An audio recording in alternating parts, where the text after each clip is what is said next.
Allô. Ok, ça c'est bon. Et ça c'est bon. Bonjour à tous, bienvenue sur videobourse.fr pour le dernier live de la semaine. Donc de ce vendredi 6 septembre 2013. On va commencer rapidement. Je vais me laisser OK au niveau du son et de l'image. Je vais également me connecter au Mumble et on va pouvoir commencer. Alors, je vous rappelle que c'est une émission interactive. Vous pouvez participer par le chat écrit en bleu en dessous du cas de diffusion de l'émission sur videobourse.fr ou par audio. Vous avez un lien toujours sur videobourse.fr au-dessus du cas de diffusion de l'émission. Au-dessus, vous avez marqué Mumble en bleu ciel. Vous cliquez sur le lien, ça vous ramène sur le forum. Tout est expliqué. Salut sur le Mumble, ça va? Oui. Merci Cédric d'avoir confirmé que c'était OK au niveau du son et de l'image. Alors, c'était une bonne journée pour vous, ce NFP? Oula, là, moi, aujourd'hui, je suis déconnecté. T'as pas tradé du tout? Non, rien. D'accord, ok. Bon, alors, ça c'était ok. On va commencer. Donc déjà, on va faire un point sur notre NFP à nous. Moi, c'est un NFP qui est mauvais. Là, on est revenu à l'équité de base. On est à 10 000,16 centimes là.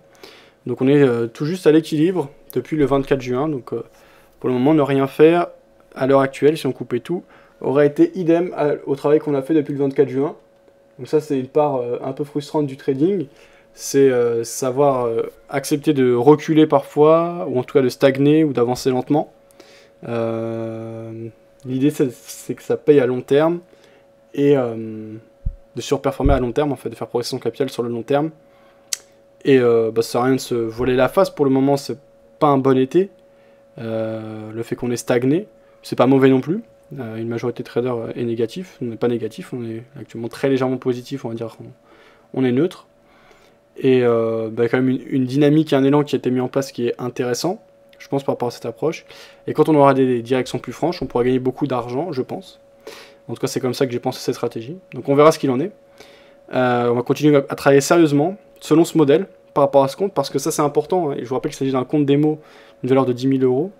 Quand on teste une stratégie, il faut vouloir la tester, et notamment là c'est en démo, donc il n'y a aucun problème, jusqu'au bout. Ça permet après, une fois qu'on a terminé, d'avoir une référence solide, d'avoir des repères, de savoir ce qui va, ce qui ne va pas, et d'évoluer. Donc là pour le moment c'est un peu tôt, puisqu'on a une quarantaine de trades qui ont été clôturés, pour tirer des conclusions.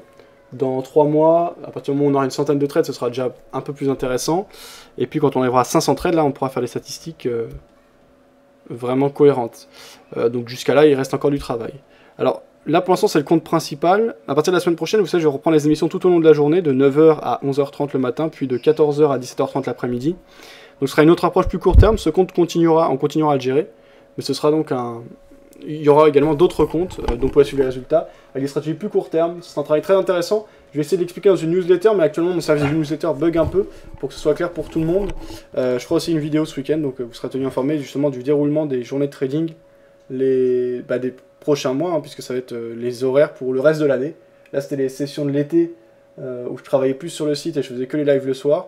Et là on va reprendre, donc avec un petit compte réel assez rapidement, peut-être pas au tout début, peut-être pas la semaine prochaine, mais rapidement on aura un compte réel qui repassera, et donc on fera beaucoup d'études de ce que font d'autres personnes, notamment des personnes qui gagnent, puisqu'on a l'opportunité d'avoir des statistiques au jour le jour et beaucoup d'informations. Donc on va s'en servir pour établir des stratégies. On traitera essentiellement le CAC 40 et l'eurodoll, qui sont les produits majeurs, mais bon, voilà, j'en parlerai plus précisément et je vous présenterai exactement dans une newsletter, dans une vidéo. Donc, on va commencer par faire le point sur sur les positions en cours, comme d'habitude. Donc là, on a l'euro face à la livre sterling, sur lequel on gagne 82,46 € et on a un swap positif de 73 centimes. Donc on va aller voir de plus près ce qui se passe. Donc sur l'euro face à la livre sterling, on voit qu'on approche de la zone de support, qui est tracée en bleu ici, et qu'on a une légère bougie verte. Donc là, c'était l'objectif, hein, de rallier les précédents plus bas. On a un peu d'hésitation, la pression est encore forte, donc j'hésite, je suis quand même tenté de laisser courir, mais je vais prendre mon bénéfice. Et j'aurai l'occasion de rentrer de nouveau si on casse effectivement ces précédents plus bas. Là, on est quand même proche des précédents plus bas. Alors attendez, je vais simplifier le graphe, parce qu'il y a des trucs qui me gênent sur le graphe pour la lecture. Voilà. Donc je disais, là, on a quand même atteint l'objectif de base, donc c'est un point positif. On a laissé courir un moment, c'est-à-dire si on avait la force de casser directement ce seuil, on l'aurait fait. Là, on voit qu'on a une amorce de retournement, on a déjà un profit qui est intéressant, 82,20 €. Donc je sécurise, et de toute façon, si on doit casser les précédents plus bas, on aura tout le loisir et l'opportunité de rentrer. Donc là, on a parfaitement joué notre scénario, ça sert à rien d'en vouloir trop, il faut savoir prendre son bénéfice aussi. C'est plutôt l'inverse en général. Bon, alors, on regarde NZD-USD sur lequel on gagne 62,90 €. Alors, c'est gros, tu disais, tu n'arrives pas à te connecter au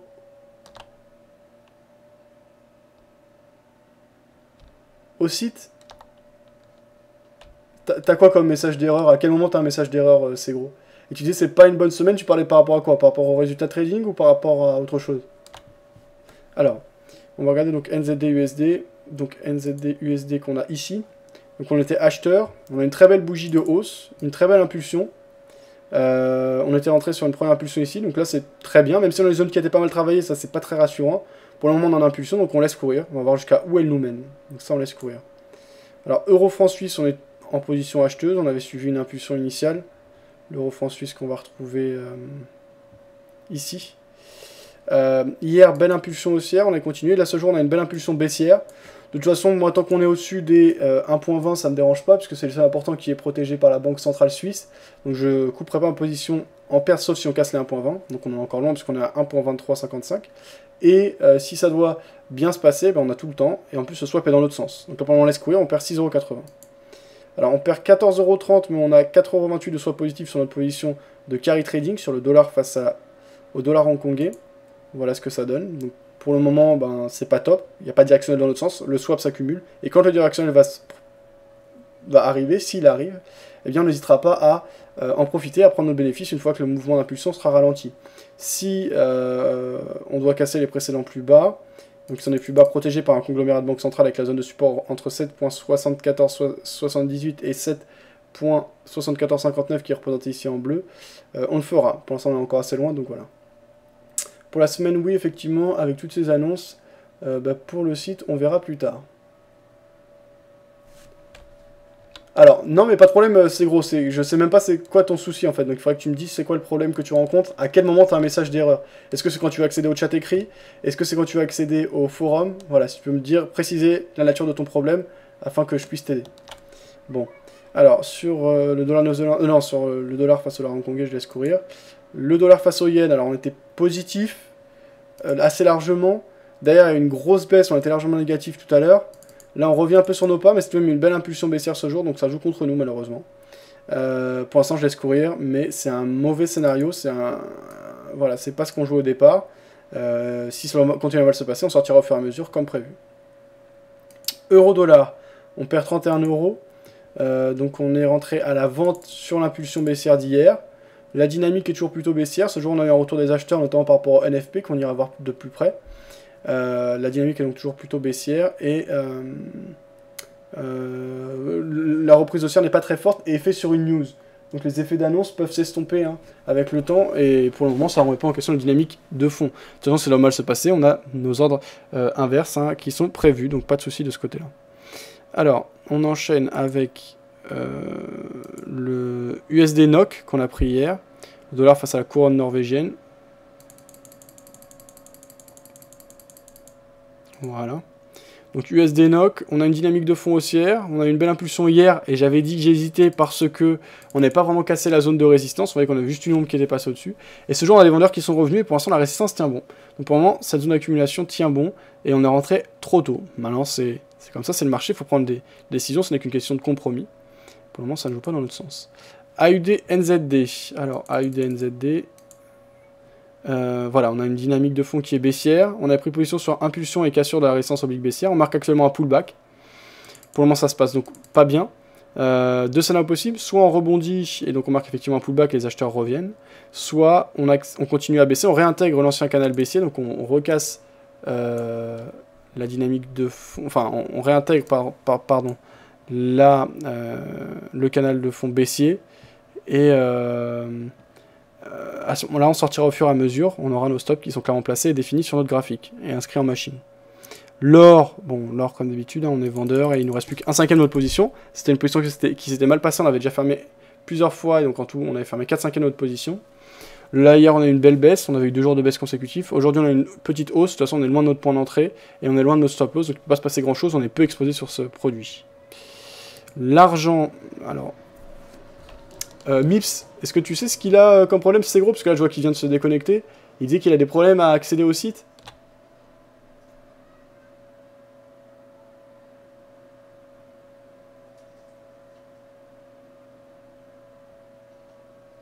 Bon, je lui enverrai un mail. Alors, par rapport à l'argent.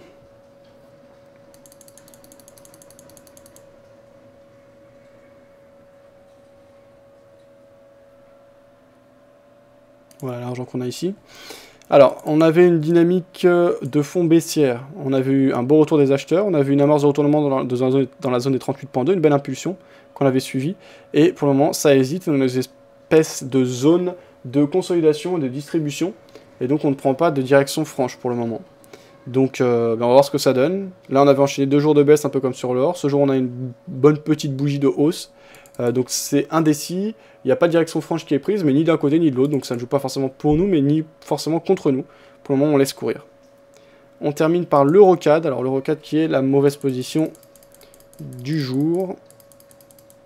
Et dans l'ensemble de son CNFP, on jouait contre nous, hein, on l'a vu, avec une équité seulement de 10 007 € actuellement. Donc, très légèrement positif depuis le 24 juin. Alors qu'on était à plus 3 et quelques pourcents. Par contre, il n'y a pas eu d'erreurs qui ont été faites, donc c'est pour ça qu'il n'y a pas de regret. On a failli sortir un tiers dans notre position, on n'est pas sorti sur Eurocad. On a pris position ici sur le marteau, et malheureusement, derrière, on a cassé le support oblique haussier. On a été rentré dans le sens d'alternance de fond. On est allé rallier les 23,6%, et on a une impulsion qui est assez forte. On a une petite ombre en fin de journée, mais voilà, ce sont bien les vendeurs qui tiennent en main ce marché. Donc on restera vigilant et on surveillera ce que l'on fait. Voilà, pas grand-chose de plus à signaler. Donc on a fermé un bon petit profit. Malheureusement, on a un écart qui est important désormais entre l'équité et la balance, de 430 €. Maintenant, le money management est calculé sur chacune de nos positions, donc il n'y a pas de surprise à attendre, et on sait ce qu'on a à faire si ça se passe mal. Si ça continue à mal se passer, on sortira au fur et à mesure, automatiquement, donc il n'y a pas de crainte particulière à avoir. Après, c'est le marché qui fait son œuvre, nous on essaye de le comprendre, de l'interpréter, de mettre les probabilités dans notre sens. Voilà. Alors salut à ceux qui sont là, bien sûr, salut Nostra, salut Cédric, salut Karim. N'hésitez pas à participer, à donner vos points de vue, vos prises de position, le bilan de votre journée, etc. Alors, on va faire un petit point fondamental. Donc on va aller écouter ce qu'avaient à nous dire les analystes fondamentaux ce jour.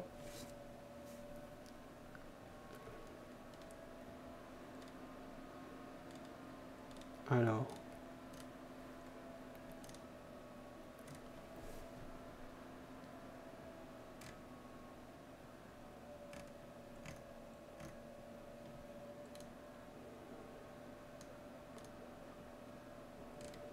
il y avait le G20 et le dernier, c'était la cérémonie de clôture. Pas d'accord trouvé entre la Russie, les États-Unis et les autres. Du bloc Virtual Service Gamma Médecine. Alors il y avait Franklin Pichard, directeur de Barclays Bourse, qui donnait ses recommandations ce jour. Je vous laisse le lien pour ceux que ça intéresse. Moi je ne vais pas le regarder, mais effectivement ceux que ça intéresse, ça peut être intéressant. De voir Salut, je m'appelle Divan. De voir ce que font les gestionnaires. Très bonne journée, très bonne semaine, disait Nostra, bravo à toi. N'hésite pas à nous en dire plus et à remettre le lien vers le suivi de ton compte si tu le souhaites.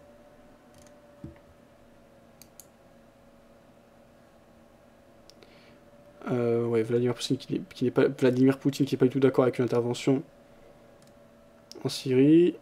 Ça, il n'y a pas de surprise. Les verbes, ça on s'en fiche.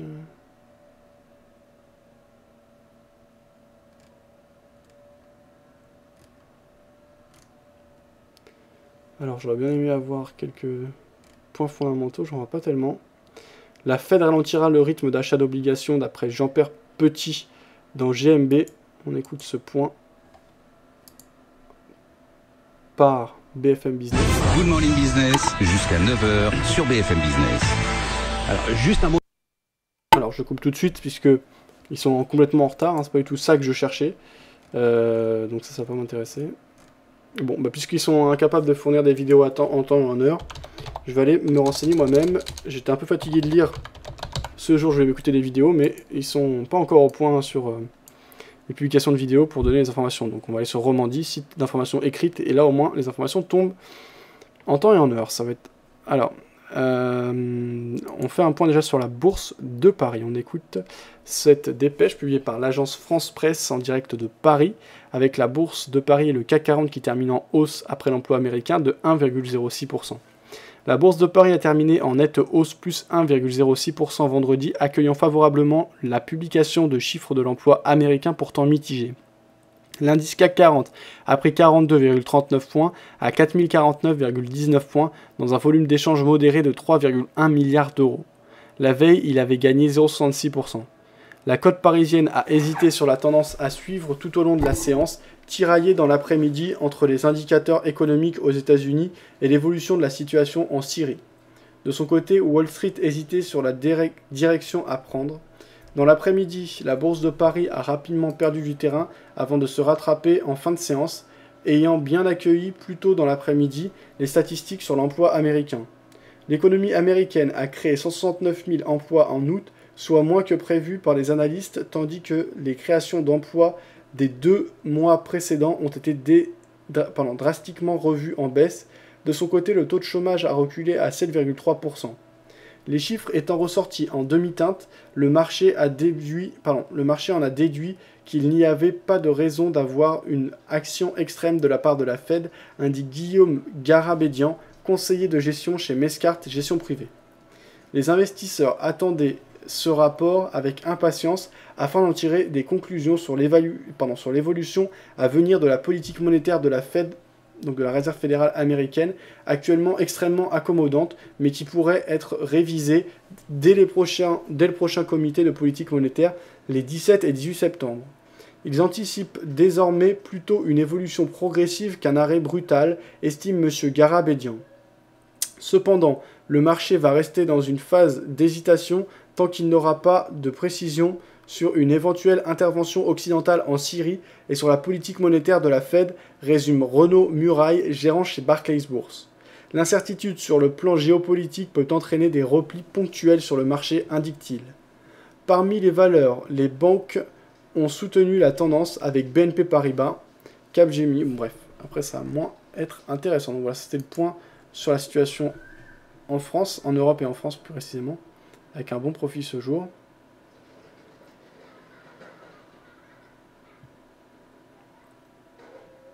Le pétrole monte aidé par la Syrie et la baisse du dollar.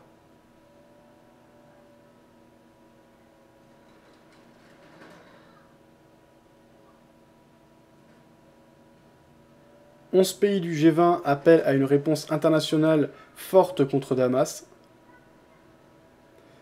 Qu'est-ce que je voulais dire déjà? Ah oui, c'est ça qu'il faut que je mette à jour, ok.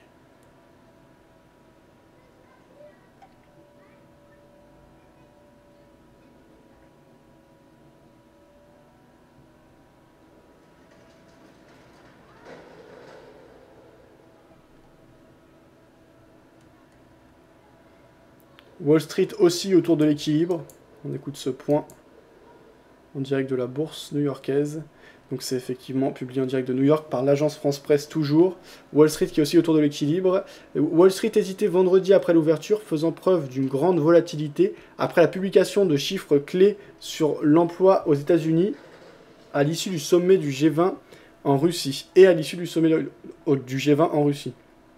Le Dow Jones perdait 0,01%, tandis que le Nasdaq prenait 0,17%. Vers 15h GMT, 17h HEC, l'indice vedette Dow Jones Industrial Average perdait 1,62 points à 14 935,86 points et le Nasdaq à dominante technologique gagnait 6,08 points à 3664,86 points. L'indice élargi Standard & Poor's 500 prenait 0,20%, 3,37 points à 1658,45 points. La bourse de New York avait fini sur une note positive jeudi. Dans l'attente de ce rapport, le Dow Jones avait avancé de 0,04% à 14 937,48 points et le Nasdaq de 0,27% à 3658,78 points. Peu après avoir ouvert dans le vert, Wall Street était parti en territoire négatif à l'issue du sommet du G20 en Russie, inquiète des risques géopolitiques liés à une potentielle escalade du conflit en Syrie. Elle s'est ensuite un peu ressaisie. Il semble qu'il y ait des rumeurs selon lesquelles le président russe Vladimir Poutine a dit qu'il continuerait à armer la Syrie même si les États-Unis passaient à l'action, expliquait Michael Gayed de Pension Partners. Des frappes militaires impliquant les États-Unis restent un objet d'attention pour les marchés, faisaient aussi remarquer les analystes de Charles Schwab. Lors d'une conférence de presse à l'issue du sommet qui s'est tenu à Saint-Pétersbourg, Vladimir Poutine a annoncé avoir discuté de la crise syrienne avec son homologue américain Barack Obama et indiqué qu'ils étaient restés sur leur position. Le président russe, soutien indéfectible du régime de Bachar al-Assad, refuse l'idée d'une intervention militaire contre Damas voulue par Barack Obama en réponse à l'attaque chimique du 21 août dont il accuse le régime syrien. Par ailleurs, les investisseurs réagissaient au rapport mensuel sur le chômage et l'emploi aux États-Unis qui s'est avéré plus faible que prévu, même avec une nouvelle baisse du taux de chômage selon Jim O'Sullivan, économiste à High Frequency Economics. Selon l'expert, les indicateurs contrastés qu'il renferme vont nourrir le débat sur l'avenir de la politique monétaire américaine. Très attendu, ce rapport n'a pas été tout à fait à la hauteur des prévisions. 169 000 nouvelles embauches ont été enregistrées en août contre une prévision médiane de 177 000 parmi les économistes. Les créations d'emplois des 2 mois précédents ont en outre été drastiquement revues en baisse. Cela n'a pas empêché le taux de chômage de redescendre à 7,3% contre 7,4% le mois précédent. Le marché jugeait que ces indicateurs contrastés pourraient reculer l'échéance d'un resserrement de l'aide exceptionnelle que la Fed apporte à l'économie américaine. Si ce rapport semble affaiblir l'hypothèse d'un retrait progressif des rachats d'actifs de la Réserve fédérale lors de sa réunion de septembre, d'après les analystes de Charles Schwab, ce sont aussi de mauvaises nouvelles pour les investisseurs car elles posent la question de la vigueur de la croissance économique, notait Michael Gayed. La Banque centrale américaine fait du taux de chômage un critère crucial pour décider de sa politique. L'institution injecte actuellement 85 milliards de dollars par mois sur les marchés financiers via des rachats d'actifs. Sur le front des valeurs, le titre du constructeur automobile Ford, bon ça on s'en fout. Ok, donc ça c'était clair. Alors, est-ce qu'il y avait d'autres dépêches et d'autres annonces intéressantes? Alerte Thierry, la France attendra le rapport des inspecteurs de l'ONU avant toute action militaire. Ça on avait vu. Syrie, l'Allemagne demande à l'ONU d'accélérer la publication du rapport.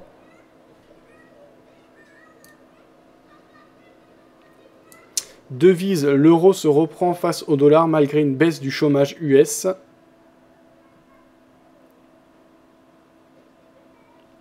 Autriche, importante réduction du déficit de la balance commerciale en juin. Voilà. Donc, les gros catalyseurs... la Syrie, les chiffres de l'emploi américain publiés ce jour, ce sont les informations qui ont fait bouger les marchés.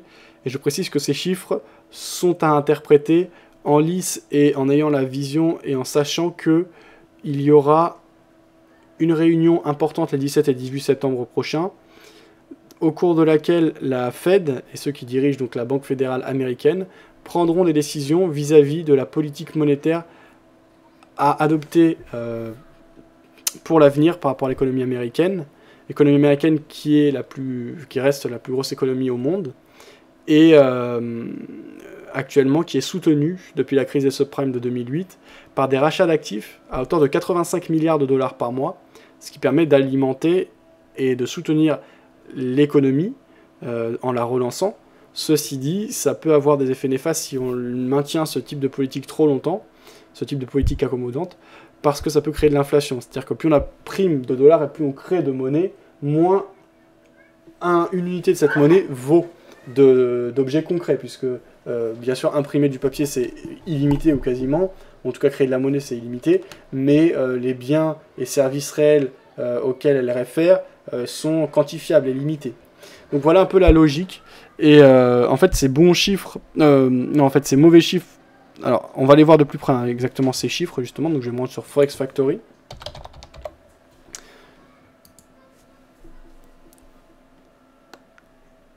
Alors, donc ce jour, les chiffres importants, donc le non-farm payroll, employment change, donc le NFP, est tombé à 169 000 au lieu de 78 000. Donc c'est plutôt des mauvais chiffres. Donc ces mauvais chiffres, on a vu, ont été interprétés de manière plutôt positive par les marchés actions. J'ai pas de certitude, je suis pas dans la tête de chacun des analystes, ni des grosses mains qui font le marché. Mais on peut se dire, voilà, le fait qu'on ait eu des mauvais chiffres, alors non seulement des mauvais chiffres publiés, parce qu'on les en a à 178 000, ils sont à 169 000, mais les chiffres précédents étaient annoncés initialement à 162 000 et étaient révisés en baisse de 104 000 à 104 000. C'est quand même des chiffres nettement mauvais. Et le fait qu'ils soient nettement mauvais, ça pourrait pousser la Fed et ses dirigeants à continuer à adopter une politique accommodante, ou tout du moins, même s'ils doivent réduire le rythme de ces rachats d'actifs, comme c'est prévu et par le consensus, au moins le faire de manière plus souple. Et en tout cas, ce n'est pas des indications qui vont dans le sens d'un arrêt brusque ou d'un ralentissement brusque, mais plutôt d'un ralentissement souple, puisqu'on voit que l'économie est encore fébrile aux États-Unis. Donc c'est pour ça que je pense que ça a été interprété de manière positive par les marchés. Et on a vu que cette politique monétaire accommodante aux États-Unis avait un grand succès, puisqu'on avait marqué des plus hauts historiques sur le nombre de marchés, même plus haut que ce qu'on avait avant la crise des subprimes de 2008. Donc ça a vraiment permis aux marchés actions de se relever. Après, il y en a qui pensent que c'est une bulle, justement, et que quand ça va exploser, on va avoir un retour à la réalité brusque. Après, chacun son avis. Moi, je n'ai pas d'avis précis sur le sujet, parce que j'ai pas assez de compétences. Pour le moment, je vois que ça fonctionne bien, donc voilà. Alors, par rapport aux chiffres importants tombés ce jour, on a eu l'indice CPI par rapport à l'économie suisse, qui est tombé à moins 0,1%, on l'attendait neutre, à 0%. Le chiffre précédent était à moins 0,4%. Par rapport à l'économie britannique, on avait la production manufacturière à 10h30 qui est tombée à 0,2% au lieu de 0,3% attendu. Le chiffre précédent a été revu en hausse puisqu'il était annoncé à 2% alors qu'initialement il était prévu à 1,9%, annoncé à 1,9%. Les chiffres de l'emploi au Canada sont tombés meilleurs que les attentes et meilleurs que les chiffres précédents. Les chiffres du chômage au Canada, le taux de chômage est tombé à 7,1% et on l'attendait à 7,2%. Les chiffres précédents étaient à 7,2%, donc c'est plutôt une bonne surprise. Mais c'est pas énorme. Par rapport à l'économie américaine, donc on a vu le non-farm employment change, donc les chiffres de l'emploi américain, 169 000 créations d'emplois au lieu de 178 000 attendus. Et les chiffres du chômage tombent à 7,3%. Par contre, c'est meilleur que les attentes, qui étaient à 7,4%. Les chiffres précédents étaient à 7,4%. Donc, dans l'ensemble, c'est mitigé. Par rapport à l'économie canadienne, on a eu un indice de production manufacturière à 16h, qui tombait moins bon que les attentes. On avait donc le meeting du G20. Et ce soir à 19h30, on aura Georges, membre du FOMC, qui va parler. Voilà, donc c'est le contexte dans lequel on est et les chiffres macroéconomiques qui sont tombés ce jour. On aura un week-end relativement calme. Et lundi, on reviendra avec une journée assez chargée pour lundi, parce que des fois, on n'a rien du tout le lundi. Donc, dans la nuit de dimanche à lundi, on aura à 3h30 une nouvelle par rapport à l'économie australienne, avec des chiffres par rapport à l'emploi australien attendu à moins 1,1%. On aura par rapport à l'économie chinoise des chiffres qui tomberont à 3h30 également. On aura au cours de la nuit par rapport à l'économie chinoise la balance commerciale. Et à 14h30 on aura une nouvelle par rapport à l'économie canadienne qui sera les permis de construire, donc au niveau des maisons, de l'immobilier, qui tombera à 14h30. Attendu à 4,4%, le chiffre précédent est à 10,3%, ça fait un gros écart. Donc je ne sais pas s'il y a eu des réformes ou des décisions politiques particulières, mais ça fait un gros écart. Donc ça pourrait être à surveiller pour ceux qui tradent le dollar canadien. Voilà, il est 18h32, on a fini notre point fondamental, on va pouvoir passer à l'étude technique, voir s'il y a des opportunités d'entrer sur le marché ce jour. Avant ça, je fais un petit point sur ce qu'il dit sur le chat écrit. C'est vrai qu'il disait, pareil, très bonne journée et très bonne semaine, donc en lice avec ce que disait Nostra. Bah, bravo à vous si vous avez eu de bons résultats. Moi, pour moi, ça n'a pas été bon, donc n'hésitez pas à faire votre bilan plus précis sur le chat écrit, à expliquer ce que vous avez pris comme position, la manière dont vous avez géré ces positions, et si vous avez fait du gain a priori, à dire comment vous l'avez géré, sur quoi vous l'avez pris, etc. C'est intéressant d'avoir des revues et d'échanger, de prendre du recul par rapport à ce que l'on fait. Alors il y avait Karim justement qui postait un chat écrit qu'il avait posté sur Facebook, qui est posté sur le chat écrit un graphique qu'il avait posté sur Facebook. Donc on voyait, je viens de rentrer. Mes buy limits ont été activés sur l'euro-dollar. J'ai donc loupé la prise de profit sur la mèche à 1.3170. Si on repasse, je ferme les 0.3 et je laisse courir 0.1 cible non définie. Donc un biais acheteur, et il a profité de l'accélération baissière par rapport à la news, ici en H1. Ah non, pardon, c'est pas le cas. Hein. La news a amené une grosse accélération haussière, mais il n'a pas pris ses bénéfices sur l'accélération haussière, c'est ce qu'il disait. Donc en fait, il avait racheté sur les bas, sur les niveaux bas qu'on avait marqués ces derniers jours. Et pour le moment, on a eu plutôt un mouvement de hausse. Donc on verra ce que ça donne. L'objectif, donc...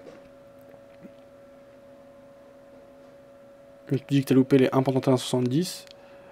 Si on y repasse, d'accord, donc la cible est toujours à 1.3170. Et si on revient sur cette zone, tu fermeras. Tu seras couvert seulement un quart de ta position. Voilà donc la logique de Karim. Donc on verra ce que ça donne. Merci pour le partage en tout cas. On va aller jeter un coup d'œil maintenant à nos graphiques. Alors dollar-yen, on est acheteur. C'est une belle bougie de baisse ce jour qui fait plutôt mal. Euro-yen, pas beaucoup de mouvements, ça ne m'intéresse pas. Dollar face à la livre turque, on baisse un peu, on amorce un rebond. La pression et la tendance de fond est clairement haussière. Je pourrais me laisser tenter par des ventes éventuelles malgré le fait qu'on soit contre-tendance, puisque là on amorce un rebond, mais je ne vais pas le faire parce qu'on a déjà joué de ce scénario plus bas. Donc l'euro-jeu maintenant, ce sera un peu s'entêter. Par rapport à l'euro-dollar, on a une belle impulsion baissière et ce jour des acheteurs qui reviennent. On est proche des 1.3170, donc tu as dû l'atteindre hein, et sortir donc désormais Karim. L'impulsion de fond est toujours plutôt baissière et à plus long terme, on est toujours dans une phase d'hésitation autour d'un 1.30 sur une phase et une zone d'équilibre. Donc on est déjà en position à la vente. Eurocad, on est acheteur et on souffre, on l'a vu tout à l'heure. Le CAC 40, alors pourquoi il s'affiche comme ça le CAC? Ah oui d'accord, une minute. Le CAC 40 en graphe journalier, c'est une belle bougie haussière. Tant qu'on est sous les précédents plus hauts qui sont à 4126, je ne prends pas de position acheteuse. Je prendrai éventuellement une position acheteuse si on les casse et je serai prudent parce que je ne suis pas hyper confiant dans un scénario de hausse. Mais là, c'est une belle impulsion haussière. Pour moi, je ne prendrai pas de position puisqu'on est sous la zone de résistance, mais qu'on n'a pas d'impulsion baissière, donc pas de possibilité de prise de position à la vente. Je ne sais plus ce que je voulais dire. Eurocad, euro-dollar... Bon, je sais plus. Par rapport au VIX, ici, on a une baisse du VIX, donc des acheteurs qui continuent à venir sur le S&P, donc un VIX qui baisse, VIX qui est l'indicateur de la peur. Si on va bien bas, je profiterai pour racheter. On a déjà réalisé quelques profits sur le VIX, donc on verra si c'est possible de réaliser de nouveaux profits. Par rapport au dollar face au dollar hongkongais ici, on a une dynamique de fond qui est assez neutre. On est juste au-dessus d'une zone de support qui est largement protégée. Et eh bien, actuellement, on a peu de mouvement. On accumule du swap, donc ça c'est une bonne chose. Euro livre sterling, on a pris le bénéfice, donc on va pas reprendre position maintenant. Si je devais faire quelque chose, je serais là plutôt acheteur parce qu'on est juste au-dessus d'une zone de support avec un stop serré, donc un ratio important.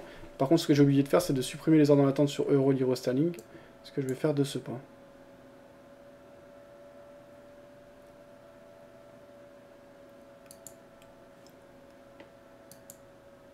Voilà. Ok, donc ça c'est fermé. Donc pas de prise de position pour le moment sur euro livre sterling. Sur le pétrole, on a une dynamique de fond qui est haussière. Alors, on n'a pas beaucoup de recul parce que c'est un futur.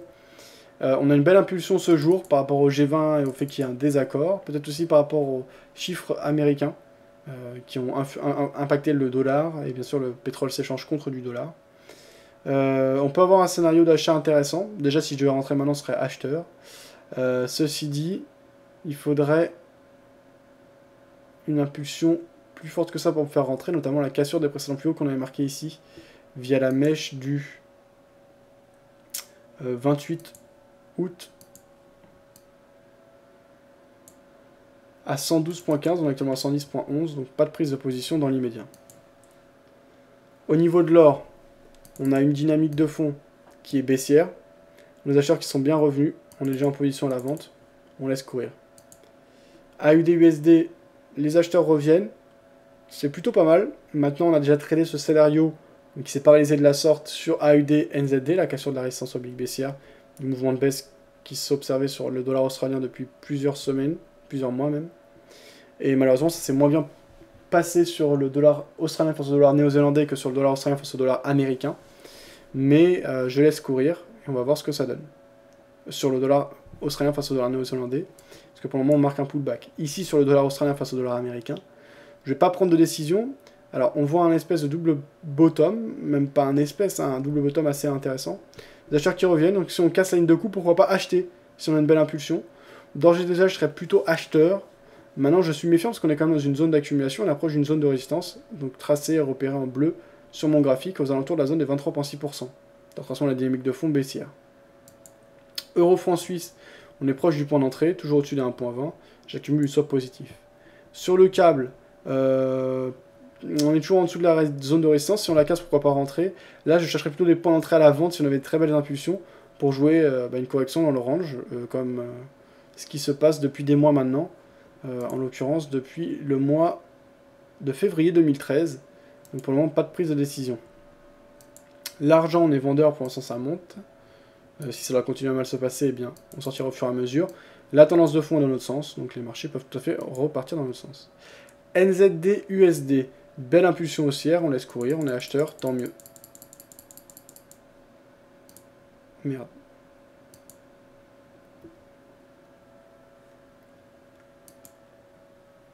Ok.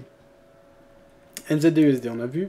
Le Dow Jones, ça hésite, il n'y a plus de direction franche. La dynamique de fond est haussière, très clairement, depuis des mois, on le sait. On marque encore des plus hauts de plus en plus haut, des plus bas de plus en plus haut, mais c'est de plus en plus mou. Et d'ailleurs, on voit la courbe ici qui ralentit. Donc ça peut être des signaux de ralentissement et éventuellement de retournement long terme sur les marchés américains. Il faudra en tenir compte et savoir interpréter ça, notamment là quand je vais repasser en réel. Peut-être la semaine prochaine, soit dans 2 semaines, avec un compte de 1000 €, qui sera un petit compte. On va beaucoup travailler, ce sera un travail au quotidien. On va beaucoup se renseigner, en tout cas il n'y aura rien qui sera laissé au hasard par rapport aux prises de position du compte réel. Ce sera vraiment important. Après on pourra faire beaucoup de tests, beaucoup de suivi, même sérieux, hein, mais sur des comptes démo avec plus de risques ou des prises de position multiples, etc. Par contre on fera vraiment de la grosse réflexion par rapport au compte réel. On verra ça de plus près. Et donc là on a potentiellement quelque chose qui peut être intéressant, c'est des marchés américains qui sont très hauts et des signaux de ralentissement. On verra les avis, les signaux, les seuils importants. Actuellement, en tout cas, je n'aurai pas d'avis précis dans le cadre du compte moyen-long terme, ici, que l'on observe, compte sur performance. Ici, on a plus de graphique, je ferme. Sur le Nikkei, on a une baisse ce jour, mais on est dans une zone qui a été pas mal travaillée, il n'y a pas de dynamique précise. Le S&P 500, on se cherche, un peu comme sur le Dow Jones. USD CAD, très belle baisse, donc là, je vais suivre cette baisse.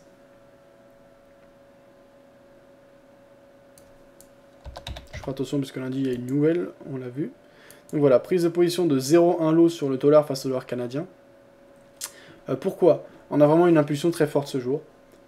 Donc certes la dynamique de fond est haussière, donc ça peut jouer contre moi. Maintenant au vu de la force de l'impulsion, ça veut dire que ce jour vraiment énormément de monde et même des grosses mains ont voulu ce produit. Alors s'il y a autant de monde qui a voulu faire ça aujourd'hui, ma logique c'est qu'il y a plus de chances pour que ça continue à intéresser du monde et qu'on continue à baisser, que ça change. Maintenant, je m'oppose à une tendance de fond qui est haussière. Quelques arguments techniques dans mon sens cependant. On voit qu'on a des plus hauts qui sont plus bas que les précédents. Donc on peut avoir un essoufflement. Également, on a une zone de résistance qui semblait s'être mise en place. Mais c'est des arguments de second plan.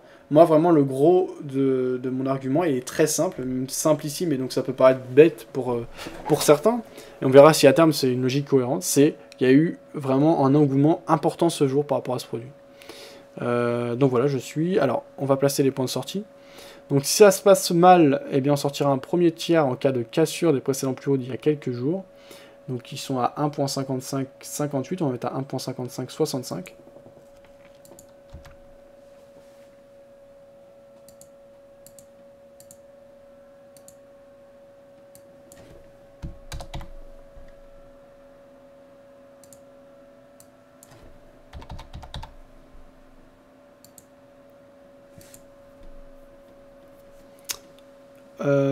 Non, 1.5265, pardon.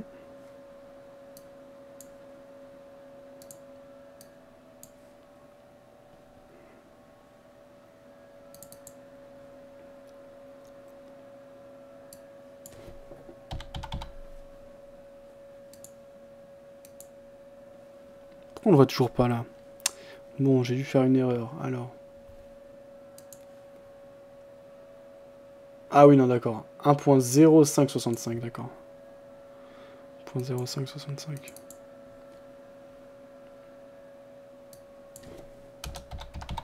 Voilà. Voilà, donc là on a notre premier ordre de sortie qui apparaît. Le second point de sortie, on va le mettre... alors je vais dézoomer un peu, ici on a un graphique journalier. Au-dessus du plus haut qu'on avait marqué ici. Alors. Donc il était à 1.0660. Donc on va mettre à 1.0670.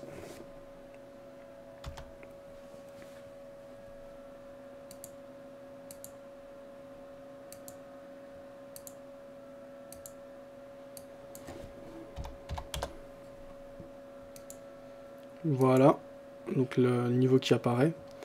Et enfin, le dernier niveau de stop, et puis on va le mettre au-dessus de plus haut qu'on avait marqué ici, qui était à 1.0783, donc on va mettre à 1.0790.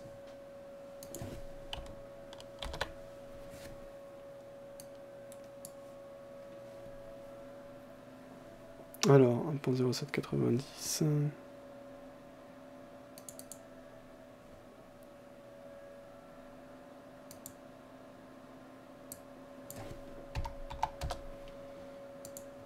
Voilà.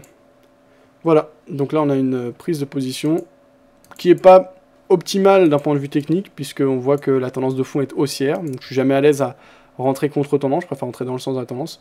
Maintenant le signal est propre, hein, le signal est assez clair, et je le suis. Donc voilà, on va voir ce que ça donne. Alors, le dollar de Singapour face au yen japonais. Ici, on a un triangle de fond. On a des acheteurs qui sont revenus, un peu comme sur le dollar yen. Et aujourd'hui, on a eu des vendeurs qui sont revenus assez fortement, par rapport au chiffre de l'emploi américain notamment. On a une ombre qui se crée, ce qui veut dire, et ça c'est clair, que une nouvelle macroéconomie, quand elle tombe, elle a souvent un impact fort, mais c'est aussi très régulier qu'on retrace le mouvement qu'elle a impulsé à court terme. La tendance de fond reprenant ses droits, et la dynamique de fond démarrée, reprenant le dessus. C'est aussi la logique de rentrer dans le sens d'une tendance clairement établie. On verra ce que ça donne, et pour le moment on voit qu'en tout cas l'impulsion baissière n'a pas été très forte ce jour. Donc à suivre sur le dollar de Singapour par rapport au yen japonais. Le palladium avait bien baissé ces derniers jours, là aujourd'hui on remonte un peu, on est dans une zone qui a été pas mal travaillée, donc je vais pas suivre et pas prendre de position. USD NOK on est acheteur, pour l'instant ça se passe moyennement. Euro face à livre sterling peut être intéressant à la baisse, mais je vais pas rejouer parce que on a déjà joué à la baisse ces derniers temps sur le dollar face à la livre turque, ça s'était pas très bien passé. AU2 NZD, on en parlait tout à l'heure, belle cassure, malheureusement pullback pour le moment, on va voir si l'impulsion initiée précédemment, par cette belle impulsion, va se poursuivre. On termine par l'euro face au dollar australien. Il y avait de quoi faire, malheureusement j'avais préféré prendre une autre position à ce moment-là, et quand on avait cassé le parce que j'avais la possibilité de le faire, mais j'avais comparé à un autre produit, j'avais acheté un autre produit. Et ici sur le euro face au dollar australien, on a cassure d'un support haussier de fond, et une accélération sympa, en tout cas plusieurs bougies baissières consécutives, on retrace 23,6% de la dynamique haussière de fond. Une fois qu'on a retracé ça, qu'est-ce qui peut se passer? Soit un rebond, soit on poursuit la correction vers la 38,2. Si on a une très grosse impulsion, je pourrais rentrer. Autrement, malheureusement, je ne peux que constater puisque je ne suis pas dans le bon timing. Donc là, maintenant, j'attends une grosse impulsion pour avoir le timing dans mon sens, mais pas à court terme. Voilà, j'ai fini l'étude des produits que j'ai l'habitude de regarder. Si vous avez repéré des configurations intéressantes sur des produits que je n'ai pas sous les yeux, n'hésitez pas à me l'indiquer. Donc quand je dis configuration intéressante, moi je recherche surtout de la tendance clairement établie et des impulsions, donc c'est-à-dire de la volatilité dans un sens clair ce jour. Voilà. Alors, pour faire le bilan par rapport à ce compte en cette fin de semaine, après on va aller regarder des articles ou des vidéos intéressantes qui ont été publiées ce jour. Actuellement, on a une balance qui est à 10 437,69 € et une équité qui est à 9 992 €. C'est la première fois que le compte passe en négatif depuis son ouverture, je crois. Ou en tout cas, une des premières fois, parce que le premier trade qu'on avait fait, c'était un beau gain sur l'or. Donc tout de suite, on avait été assez bien propulsé. Et là, on voit que c'est pas si simple. Et que pour le moment, eh bien, le marché ne nous donne pas raison à appliquer cette stratégie. On verra à terme si ça devient plus intéressant. Donc on a une différence de 445 € entre la balance et l'équité. Donc on a 45 € de perte en cours. Voilà, donc après on verra ce que ça donne. On a actuellement une 2, 3, 4, 5, 6, 7, 8, 9, 10, 11 positions ouvertes, ce qui est assez important. On en a seulement une de gagnante. On a 1, 2, 3, 4... On a 4 qui sont à l'équité. Et 1, 2, 3, 4, 5, 6 qui sont perdantes. Sur les 6 perdantes, on a quelques-unes qui ont été déjà fermées en partie. Voilà, donc ce que l'on peut dire. Je vous rappelle que vous pouvez suivre ces résultats à tout moment en cliquant sur le lien résultat du compte ou sur le graphique au-dessus et en dessous du cas de diffusion de l'émission. On va aller jeter un coup d'œil ici sur le suivi sur le site de MQL5. Alors au niveau des positions clôturées, ça se passe plutôt pas mal, puisqu'on est à 4,38%. Maintenant il ne faut pas regarder que ça, hein, sinon c'est des résultats truqués. Donc on voit que là on a eu un gros écart entre la balance, ici en bleu, et l'équité. Donc cette journée a été assez brusque, et nous a fait perdre pas mal d'argent. Ça aurait pu également jouer en sens inverse, c'est un NFP, donc c'est sujet à forte volatilité. Qui dit forte volatilité, vu qu'on est sur des positions directionnelles, dit forte variation du capital. Donc il n'y a rien de surprenant à ça, mais voilà, ce jour, force est de constater que ça a joué contre nous. Après, à nous de le gérer de manière optimale et intelligente. Pour l'instant, c'est fait. Là, on voit que ça fait un bon petit moment qu'on était passé sur une équité au-dessus de la balance. Voilà, bah, on va voir comment ça évolue par la suite. Pas grand chose de plus à signaler, vous avez l'ensemble des positions, etc. Donc je laisse le lien pour ceux que ça intéresse, si vous voulez suivre mes prises de position, l'évolution de mon compte, avec des statistiques très précises, comme ça la transparence est au maximum. Salut Guillaume qui nous a rejoint sur Mumble. Alors c'est Nosra qui dit Cédric, j'ai un problème avec Oanda et toi, sont marrants problème technique. Vas-y Nosra, n'hésite pas à développer, parce que moi j'étais client en réel chez eux, chez Oanda. Donc je pourrais peut-être t'aider, mais en tout cas, si tu as besoin de contacter leur support, normalement tu as des chats écrits en direct et ils sont assez réactifs, Wanda. Voilà. Alors, il nous reste encore 10-15 minutes d'émission. On va aller voir les articles ou vidéos intéressantes qui ont été publiés ce jour.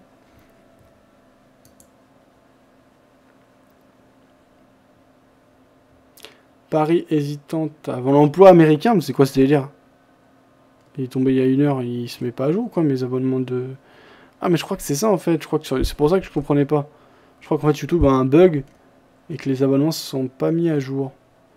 Bon, tu me diras, c'est pas très grave, puisqu'en général, le soir, on cherche plutôt des vidéos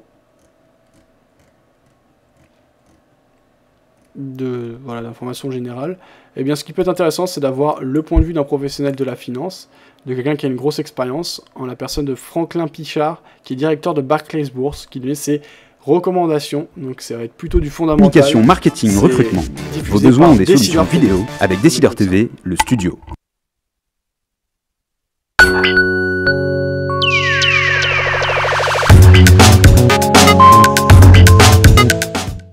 Les décideurs de la gestion s'engagent, les conseils, c'est l'émission qui applique de manière pratique finalement la stratégie définie dans les missions plus longues, les décideurs de la gestion, l'analyse que vous pouvez consulter sur le même site en cliquant sur le lien voisin. Je suis avec Franklin Pichard de Barclays Bourse. Alors Franklin, rapidement, un achat.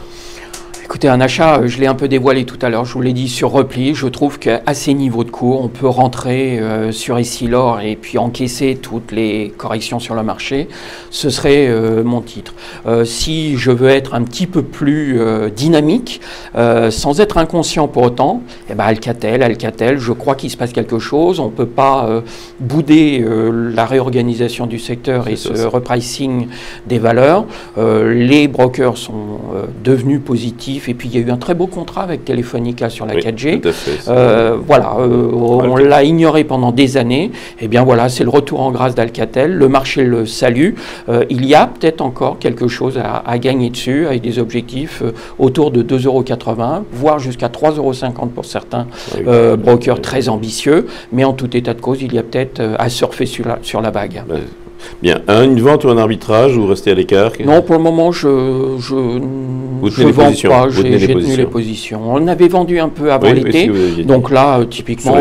Sur les mêmes niveaux de cours, en réalité. Voilà, et donc on reste en cette Et un joker situation.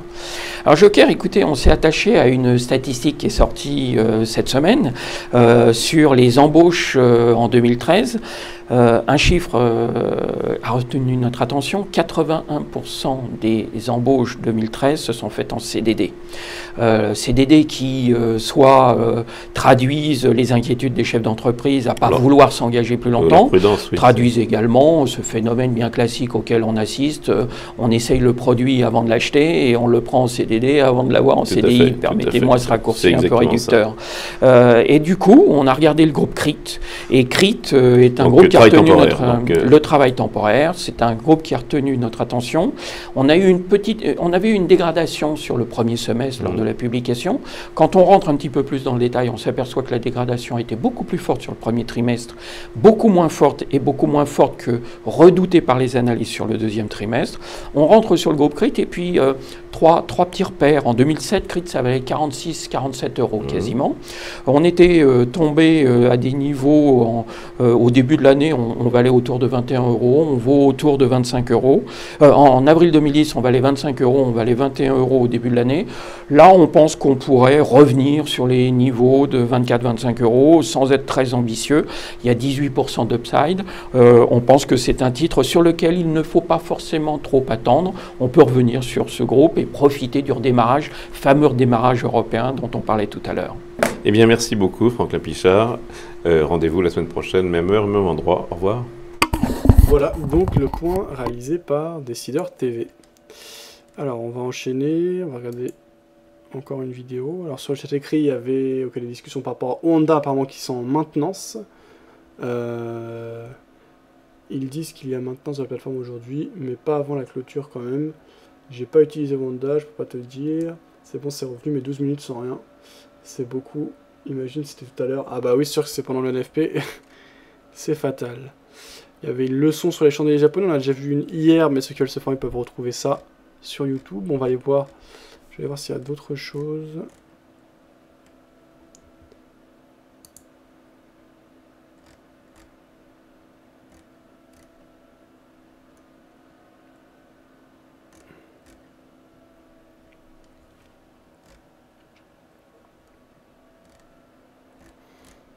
Alors...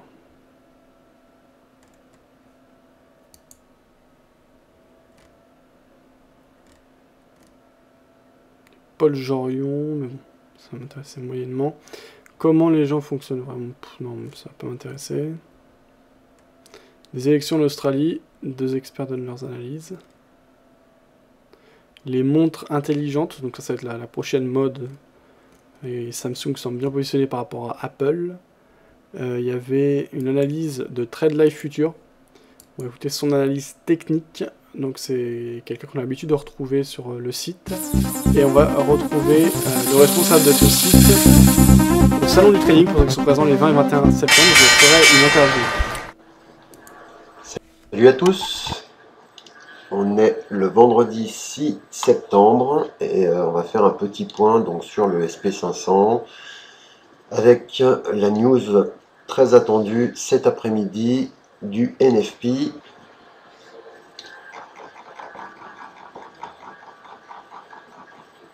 Donc, on a cet après-midi à 14 h FOMC.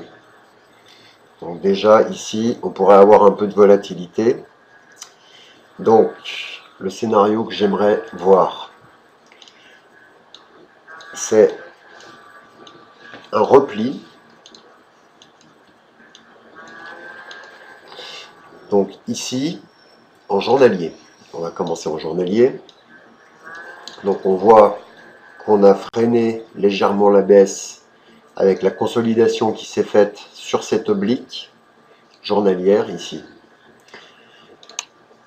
Ensuite, je vous ai trouvé une moyenne mobile qui est EMA 45, donc qui est quand même assez propre.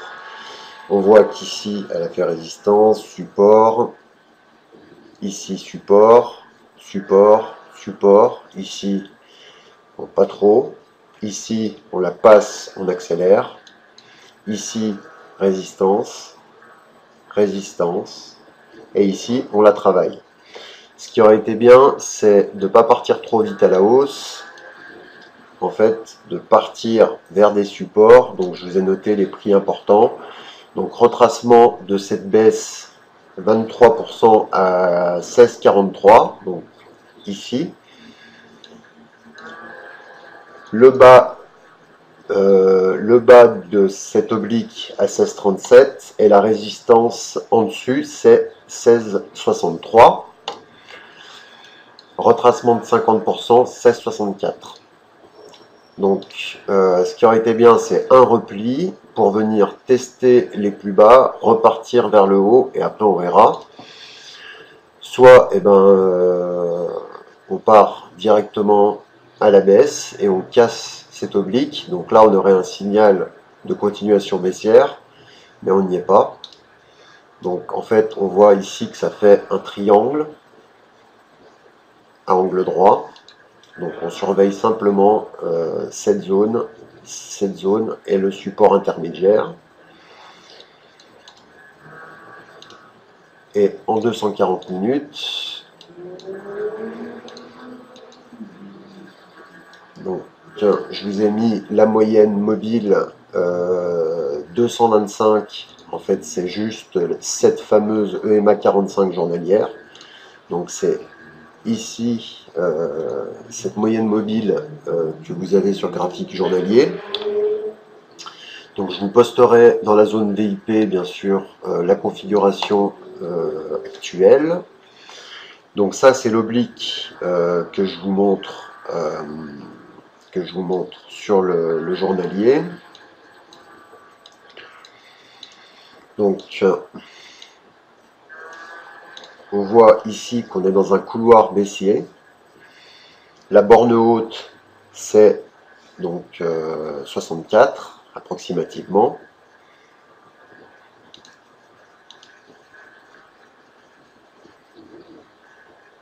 « 62 on va dire. Et les plus hauts ici à 64. Donc si on veut vendre, on n'aura pas beaucoup d'espace. Je veux dire, pas beaucoup d'espace. On aura une seule chance de vendre, à mon avis, ce serait sur un excès dans cette région ici. On surveillera un petit excès ici. Soit on part à la baisse et on voit ce qui se passe donc dans ce petit couloir qu'on est en train d'essayer de dessiner.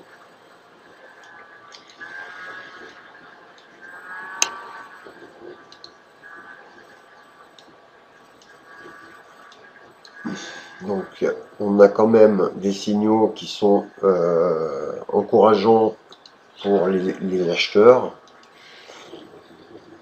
On a tenu cette oblique journalière, on a fait un double bottom ici. Ici on a gapé, on a couvert le gap de lundi et on est reparti à la hausse. Donc techniquement ici c'était un très bon signal d'achat. Et ici, on va voir ce qui se passe.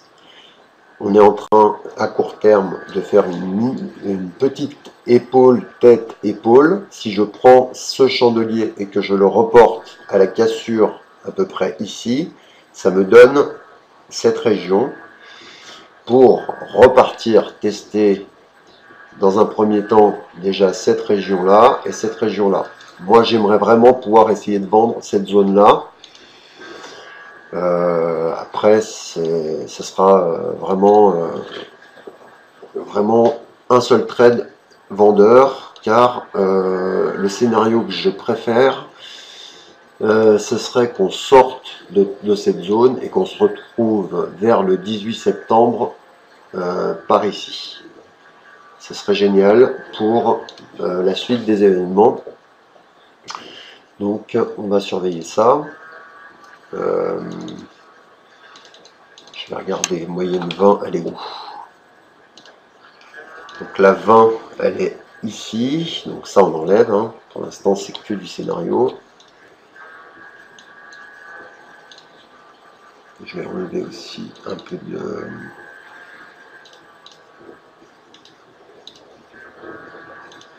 Voilà. Donc la 20, elle est ici, et la 50... La 50, elle est toujours baissière.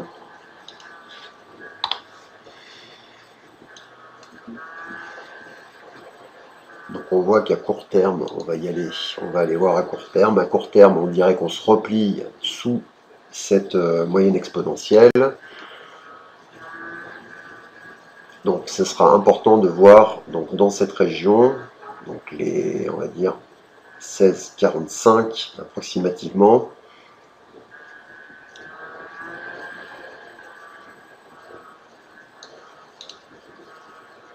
« 16,42 pour un premier essai d'achat. Donc 16,42, on regardera les volumes, qui c'est qui prend la main.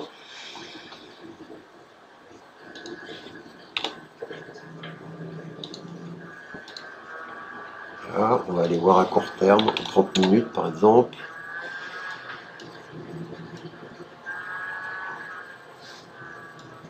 Déjà avec un peu de recul. Donc on voit ici qu'on est en train de vouloir essayer de faire cette ETE là, on dirait. Si je prends juste pour donner à peu près un objectif,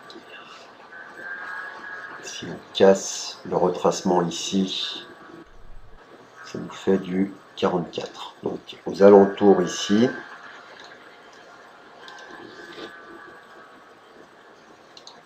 j'enlève ça pour pas que vous l'ayez. Donc on surveillera donc cette région à peu près. Hein, ce qui est pas mal à surveiller, c'est le haut du gap ici.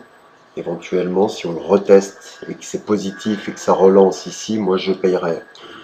Je paierai si, bien sûr, on n'a pas un monstre avalement baissier, quoi. Mais a priori, on pourrait essayer de voir ce qui se passe ici pour acheter. Et sinon, eh ben, on verra ce qui se passe ici pour vendre. Et si on sort de cette zone, eh ben, après, on va plus haut. Il y a un seuil assez important à surveiller, c'est 68, ici.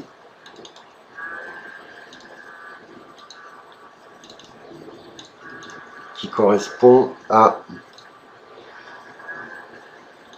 la petite jaune journalière, donc en violet ici, sur le SP500 CFD.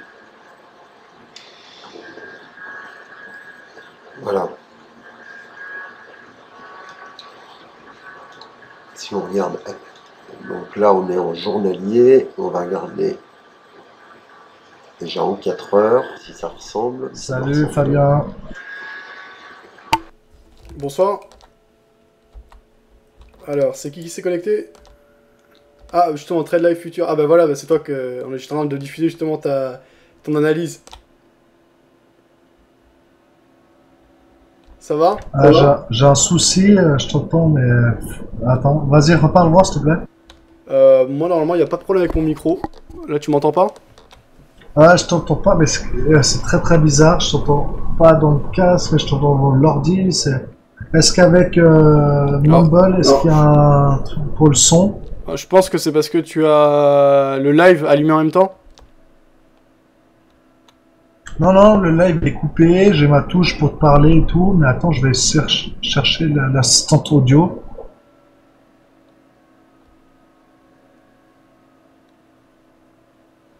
Ok, bon en tout cas a priori il n'y a pas de problème avec mon micro, le son marche bien.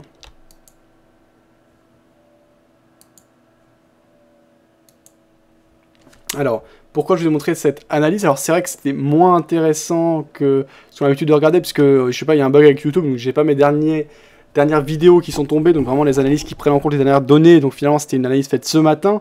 Maintenant ce qui est important par rapport à toutes ces recherches, etc., c'est de voir la manière de travailler des différents traders. Donc là on voit les outils qu'ils utilisent, la manière de lire le graphique, etc. Je vous laisse le lien si vous voulez regarder cette vidéo en entier, et en attendant, puisqu'il nous a rejoint sur le chat audio, on va discuter directement avec l'auteur de cette vidéo. Donc, dont j'ai oublié le pseudo, mais dont le site est Trade Live Future. Je vous mets le lien pour ceux que ça intéresse. Alors, est-ce que vous m'entendez? Moi je t'entends bien, oui. Et toi, est-ce que tu m'entends?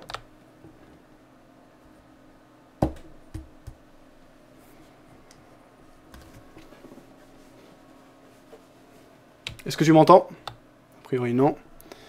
Bon, j'espère que ça va se régler ce problème.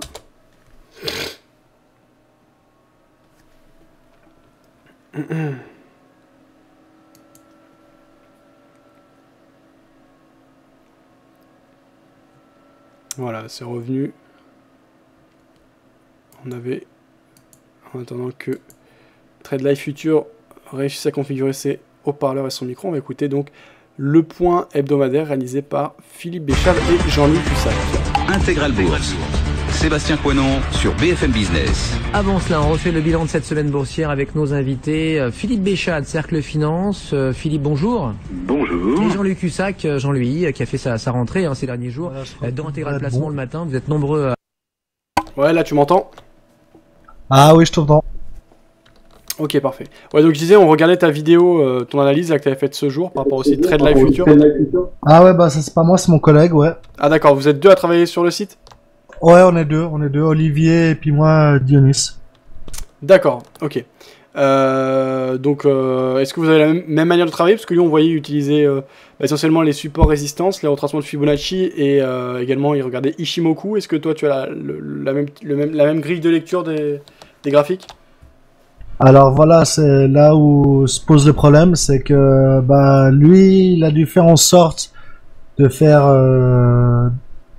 sa vision de marché par rapport à Ishimoku, il devait développer sa formation Money Maker Edge, il devait la développer pour pas donner des indices sur la technique Money Maker Edge. Est-ce que vous comprenez tous? Ouais, mais bon, oui, alors dans ce cas-là, pourquoi faire une vidéo s'il peut pas donner cette technique? Alors voilà, ce que je veux dire par là, c'est que la formation Money Maker Edge nous fait signer un contrat au départ, comme quoi il faut pas divulguer les informations de la formation. Donc en fait, il a essayé de faire en sorte que ce qui se passe dans son marché, il le retransmette par Ishimoku et par ces indicateurs que tu peux voir à l'écran. Donc en fait, ça revient presque au même, mais sans la stratégie en elle-même de Money Maker Edge. D'accord, ok. Donc ça veut dire qu'on essaye d'atteindre des seuils, des niveaux et tout qui ressemblent à ça. Enfin, ils sont presque identiques.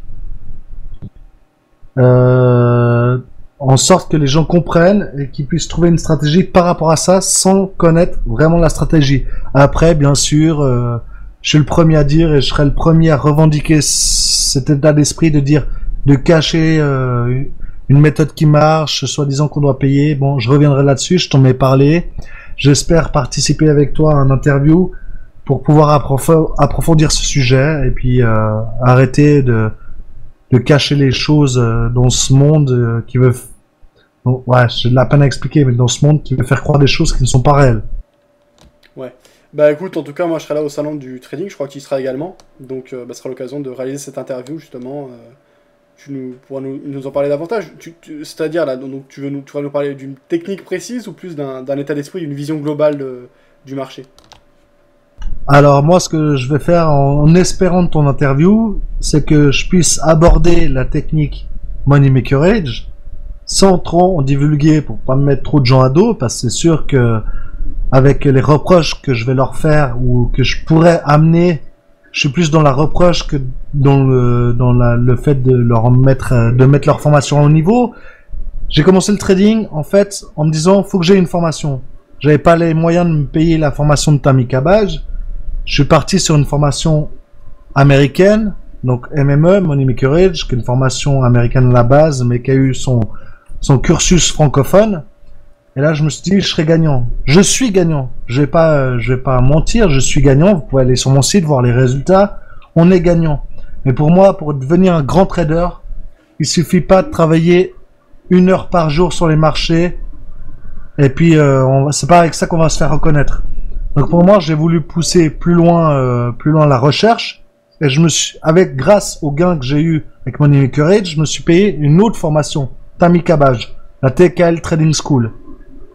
Donc ce que j'ai envie de montrer sur ma future page du site, c'est de montrer que voilà, il y a des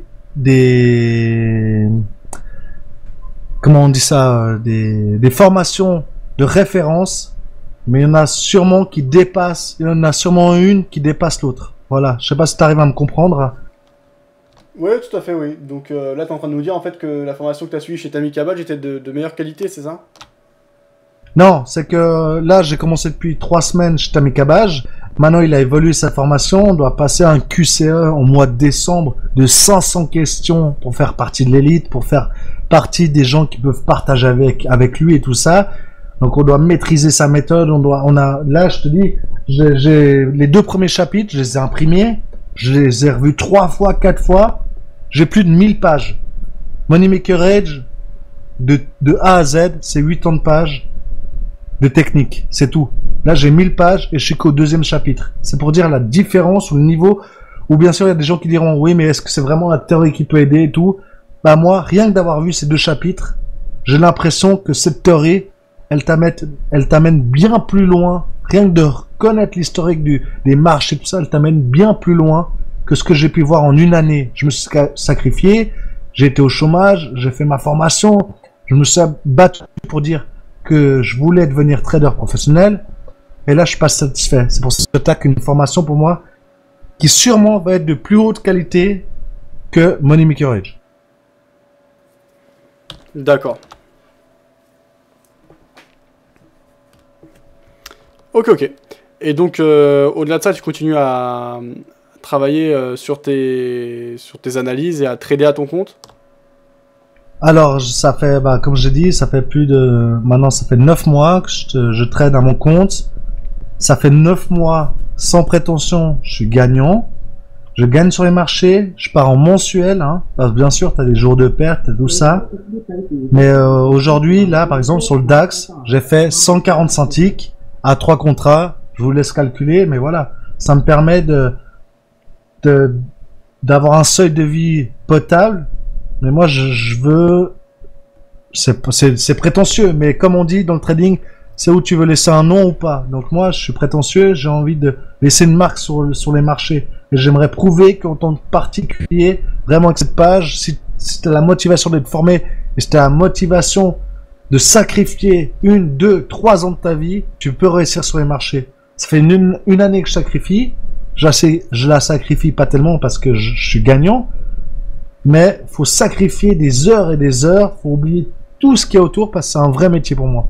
Et là, je veux encore me perfectionner là-dedans. Donc voilà. Salut tout le monde. Ok, très bien, ce sera l'occasion de voir ça plus en détail. Salut Crazy qui nous a rejoint, ça va? Ça va, moi j'ai arrêté le trading, hein, ça fait un petit bout de temps. D'accord. Rappelle de moi, Fab. Oui, tout à fait, oui. Donc, pourquoi t'as arrêté le trading? Qu'est-ce qui ça ne t'a intéressé plus, ou t'avais plus le temps, ou t'es parti sur d'autres projets? Déjà, j'étais pas gagnant.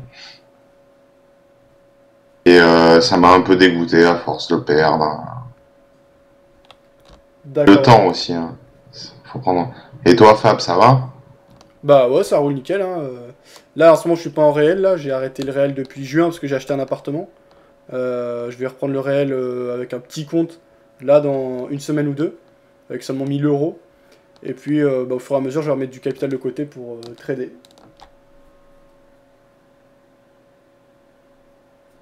Bon les gars, moi je dois y aller, je suis passé juste en coup de vent. Bonne soirée les gars. Ça fait plaisir, bonne soirée à toi. Ok, bonne soirée à toi. Et oui, c'est vrai qu'après, la majorité déjà perd de l'argent, donc si toi t'arrives à être positif, c'est le principal. Alors après, par contre, tu dis marquer les marchés, mais pourquoi marquer les marchés? C'est quoi, c'est-à-dire, c'est quoi l'intérêt? En fait, moi, si tu veux, je suis positif. Mais je suis positif dans le dire, là ça va peut-être faire sursauter des Français, parce qu'on sait, enfin j'espère que ceux qui suivent le trading savent que le marché suisse, on doit avoir beaucoup plus d'argent que le marché français pour y vivre. Donc moi je gagne entre 5 et 6 000, même la plupart des mois j'ai gagné 8, 9 000 € sur les marchés. Mais le fait, moi, c'est pas d'en vivre. Moi j'aimerais pouvoir, entre guillemets, vivre mes rêves. Donc c'est pas, voilà, vivre mes rêves, ça veut dire j'ai envie d'arriver à un objectif qui est au-delà d'où j'en suis maintenant. Donc pour moi, la formation MME me satisfait pas dans le fait de dire, voilà, je pourrais pas progresser plus que où j'en suis maintenant. Bah ouais, alors après ça te garantit un gain de combien en termes de pourcentage? Pourcentage, non, pourcentage de position de trading ou pourcentage de gain, qu'est-ce que tu veux savoir? Bah tu dis tu peux pas aller plus loin, mais en fait ce qui compte c'est simplement de gagner de l'argent sur les marchés. Donc en termes de pourcentage Non, de performance, qu'est-ce que... Bah si c'est ça, c'est comme ça qu'on mesure au final, c'est si on gagne de l'argent ou pas. Ouais, au final on calcule ça, mais pour moi c'est pas l'argent. Fin de compte, les marchés m'ont rendu dans cet aspect-là où le côté psychologique pour moi est le plus important. Donc pour moi c'est gagner de l'argent, parce que tu peux gagner de l'argent pendant un jour, tu gagnes 10 000 euros, et le lendemain tu perds 3 000, le lendemain tu perds 6 000, et tu te rendras pas compte de cet effet de boule de neige où tu as l'impression de te souvenir que du gain, mais pas des pertes. Donc moi ce que je veux, c'est que cette technique Money Maker Edge, elle te permet de gagner, oui, mais si t'es à plus de 80-90%, je les tiens, mais t'es tellement en danger, et puis t'es tellement en surtension, et tu travailles plus cet aspect psychologique, tu travailles que sur le gain. Moi, pour moi, c'est pas le fait de gagner de l'argent, mais c'est le fait de gagner sur l'argent. Pas le fait de gagner de l'argent, mais le fait de gagner sur le trade. Donc, c'est-à-dire, j'ai pris la bonne décision, et ce marché m'a permis de l'avoir lu, de l'avoir vu d'une certaine façon qui me fasse gagner dans le marché. Faire gagner de l'argent, mais gagner dans le marché. Être meilleur que les autres sur le marché, pas être meilleur que les autres sur l'aspect quantitatif de l'argent. D'accord, ok.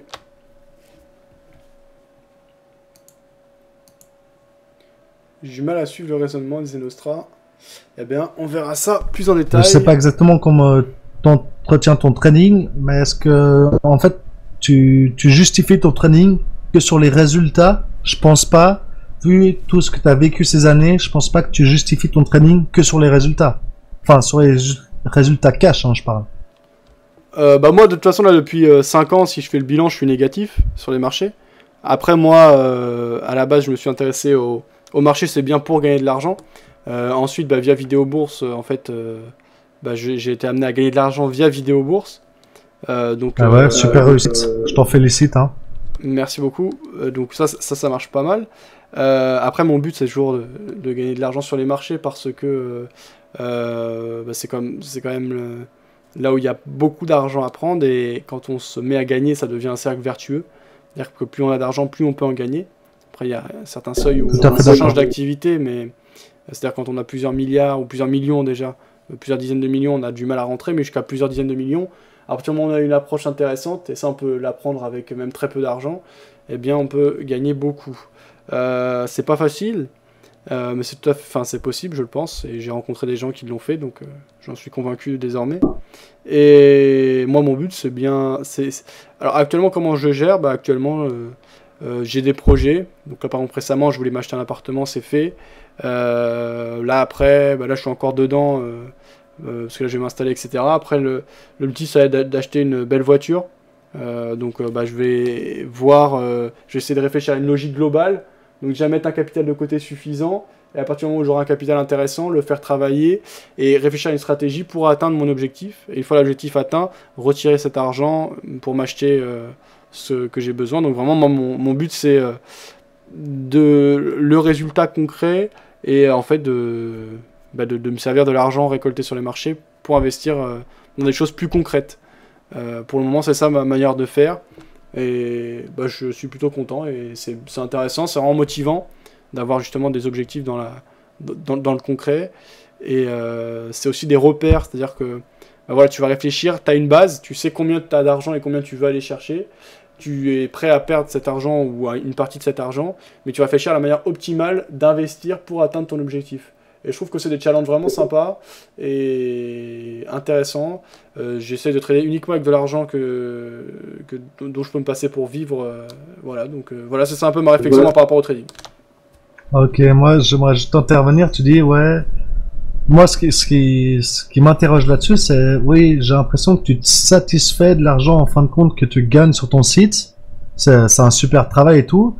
Mais en fin de compte, quand tu veux gagner sur les marchés, moi maintenant de plus en plus, c'est vrai peut-être que j'ai pas assez de recul ou tout ça pour en parler, mais si tu veux vraiment gagner sur les marchés, tu penses pas que la formation est primordiale?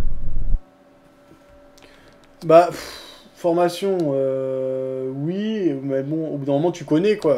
Il n'y a rien d'exceptionnel, je suppose. Après, formation, oui, je sais pas, moi, c'est sûr que s'il y a un gars qui vient et qui me dit, moi, je suis capable de faire tant de pourcents par an ou par mois, et je le fais depuis 10 ans, 20 ans, j'écouterai attentivement ce qu'il me dit, je suivrai ce qu'il me dit. Maintenant, on peut aussi se former, on va dire, soi-même, ou en allant chercher l'information à droite, à gauche, et en comprenant les mécanismes. Moi aussi, ma vision des choses, c'est que de toute façon, si tu veux gagner gros, il faut que tu aies beaucoup d'argent sur les marchés au départ. Donc voilà, si tu veux devenir riche, il faut déjà être riche. C'est un dicton qui tourne. C'est un peu ça, c'est-à-dire que... Mais t'es persuadé de ça? T'es persuadé de ça? Sauf si... oui, en fait, parce que de toute façon... En fait, moi pour moi, et c'est ma vision en ayant travaillé avec des brokers via les partenariats par rapport au site, etc. Et également par rapport à tout ce qui est justement la formation, etc. En fait, il y a énormément de marketing, surtout à destination des petits. Donc on nous fait miroiter beaucoup de choses, et il y a peu de concret en fait. Il y a peu de gens qui vont diffuser clairement leurs résultats, etc. Alors après, ceux qui le font, il y a tout ce qui est justement fonds d'investissement, etc. Mais le problème, c'est que ces gens-là, ils sont limités, puisqu'ils ont des obligations par rapport à l'État, etc. Donc en général, on a des performances qui sont très intéressantes, qui tournent entre 10 et 20, voire 30% par an pour les meilleurs.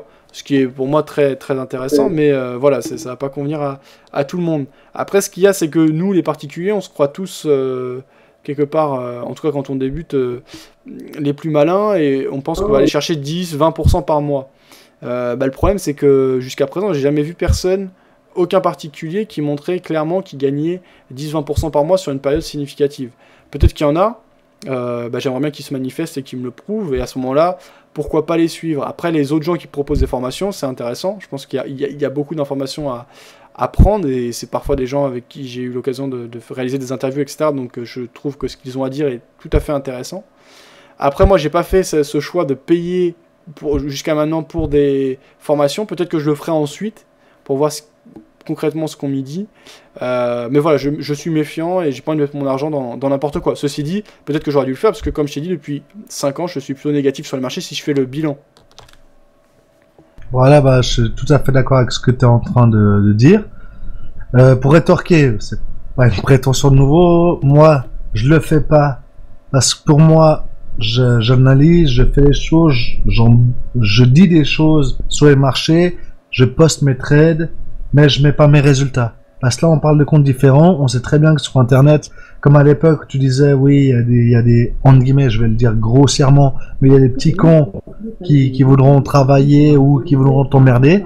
Moi, je mets pas mes résultats. Olivier, mon collègue, met ses résultats. Et tu dis, après 2-3 mois, il n'y a pas de résultat, tout ça. Lui, ça fait 7 mois qu'il met ses résultats. Il est positif à plus de 45%. Donc, je suis étonné que tu dises les particuliers gagnent pas ou le montrent pas sur les marchés. Sur le site, tu peux le voir. Il y a les graphiques textuels de Ninja Trader, les graphiques qui prouvent la montée qu'il a. Et c'est possible. Et je suis plus gagnant que lui sur les marchés parce que je prends une autre approche et j'essaye de travailler ma psychologie que je n'avais pas du tout avec Money Maker Edge. Donc c'est un point sensible que j'attaquerai là-dessus. Mais le côté psychologique m'aide grandement et j'espère vraiment que je vais faire la différence grâce à ça parce que je suis persuadé que grâce au côté psychologique, tu peux faire la différence. Après, bien sûr, il y a un travail acharné et tout ça et tout. Tu me dis, ça fait 5 ans que t'es là-dedans, je sais que t'es motivé, ça se voit, c'est des stratégies des milliers, je sais pas.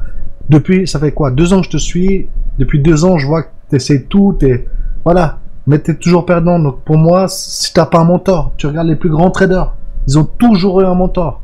Et je pense qu'on a besoin d'un mentor ou de quelqu'un qui nous montre la voie pour gagner sur les marchés. C'est tout ce que je voulais dire. Ouais, après là, ces derniers mois, là je te parle depuis 5 ans, mais là ces derniers mois c'était plutôt pas mal. J'ai eu des bons résultats par rapport à mon compte chez Wanda. Après chaque Trade, j'ai pris de l'argent également. Moi ça me va bien là. Ces derniers mois, je continue à évoluer, à tester des choses. Après c'est sûr qu'au début c'était plus compliqué puisque j'avais pas autant de connaissances. Et après de toute façon, voilà, c'est pas figé, c'est-à-dire il faut toujours se remettre en question et travailler. Et c'est pour ça que c'est important pour moi d'avoir des objectifs concrets, puisque de toute façon, un trader qui est gagnant un jour pourrait être perdant le lendemain. et inversement. Donc certes, il y a des traders qui sont meilleurs que d'autres. Alors ceci dit, pour en revenir à ce que tu disais, ça m'intéresse d'avoir le suivi des résultats de ton collègue. Donc si tu as le lien, n'hésite pas à m'indiquer, je vais le mettre également sur le chat. Le lien, bon site, le site tu le connais, après il va mettre à jour. C'est sur la droite en haut, tu as les graphiques de résultats, tu les auras. Et après, je sais pas s'il a mis à jour, mais voilà, les 2 derniers mois, je pense qu'en plus il a pas mis à jour parce que c'est les vacances et tout ça, mais c'était quand même juste mortel, il est à 45%. En suivant juste la méthode MME. Hein. D'accord, alors tu m'as dit qui commence à plus du tout y croire. C'est l'adresse c'est Trade Life Future. Ouais, TradeLife.com. Mais .quoi, .com? Ouais, .com, non. Parce que là j'arrive pas à la voir en fait.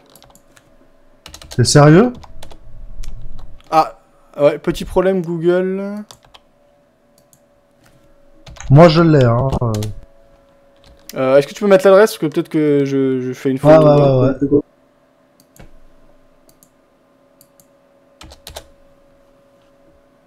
Ah oui, c'est bon, c'est parce qu'il n'y a pas de E à trade. C'est trade sans E en fait, excuse-moi. Donc là c'est bon. Ouais, mode américain, ouais. Alors effectivement, on voit dans le menu de droite l'onglet résultats. Alors moi j'ai rien qui s'affiche par contre, je vois juste marqué résultats trading. Ah, c'est en train de charger, d'accord. Donc c'est une visionneuse, ok, on peut regarder ça.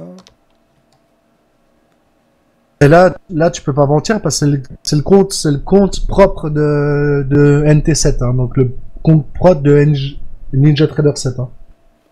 D'accord.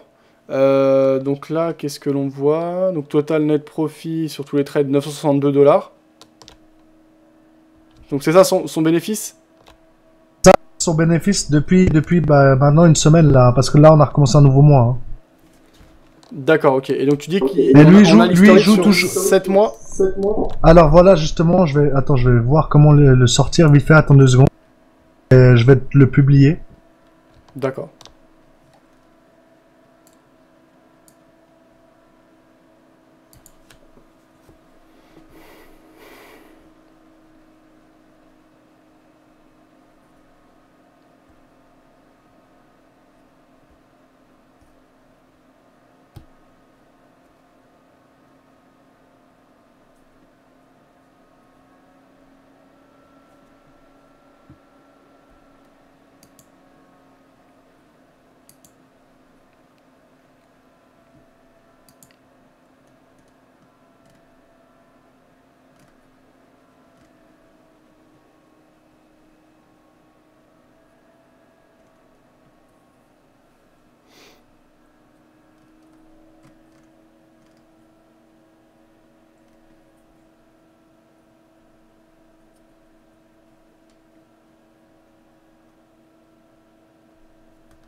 Oui, t'as pu la voir?